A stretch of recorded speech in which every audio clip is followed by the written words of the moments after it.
Homélie du deuxième dimanche de Pâques à Nessé. Il y a deux paroles qui m'ont particulièrement nourri dans les lectures de ce dimanche. Tous les croyants d'un même cœur se tenaient sous le portique de Salomon. C'est dans les Actes des Apôtres, la première lecture.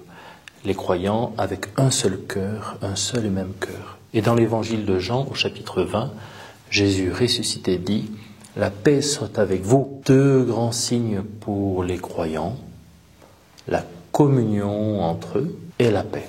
Communion et paix. Évidemment, il y a un long chemin pour aller vers la communion des cœurs et la paix dans nos communautés, dans nos familles. Un long chemin. Mais c'est important, même je dirais essentiel, pour moi, pour nous, d'entendre de nouveau ces paroles qui nous disent le but. La communion et la paix. Quand je rentre chez moi, dans la maison où j'habite, ou même à la prison, j'aime bien dire cette salutation de Jésus. Paix à cette maison. Certains d'entre vous vont peut-être se sentir appelés à dire cette prière au moment de rentrer chez eux, dans leur maison ou leur chambre. Belle habitude. Vous me le dites si vous prenez cette sainte habitude. Le chemin pour la communion et la paix sont parfois longs. Mais la paix de Jésus demandée dans la prière, c'est à mon avis le premier pas pour bâtir quelque chose de beau, de nouveau. Alors je vous raconte une rencontre que j'ai vécue cette semaine et qui illustre que c'est la paix de Jésus qui permet de construire. En rentrant chez moi vers 21h30, 22h vendredi soir, après une rencontre en paroisse, je rencontre une famille ukrainienne qui vit dans la même maison. Nous partageons la cuisine. La maman et les deux enfants sont à table. Il est tard, mais il paraît que les gens normaux dorment le samedi matin. Donc, ils mangent tard. Ils m'invitent pour partager leur repas. Alors, je n'avais pas faim, j'avais sommeil, mais j'aime bien manger. Donc, je m'assois avec eux. La maman me dit sa peine, ses inquiétudes par rapport à la guerre.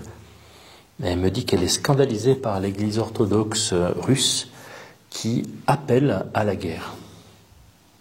Comment c'est possible? Alors ils sont orthodoxes et la maman me pose alors des questions sur l'église catholique et l'église protestante. Et puis elle me dit mais il faudrait que toutes les églises chrétiennes s'unissent pour de vrai.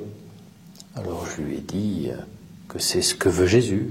Qu'il soit un, que vous soyez un, mais que ça prend beaucoup de temps. Puis j'ose lui demander, c'est osé, mais c'est peut-être inspiré. Tu voudrais l'unité entre l'église ukrainienne et l'église russe?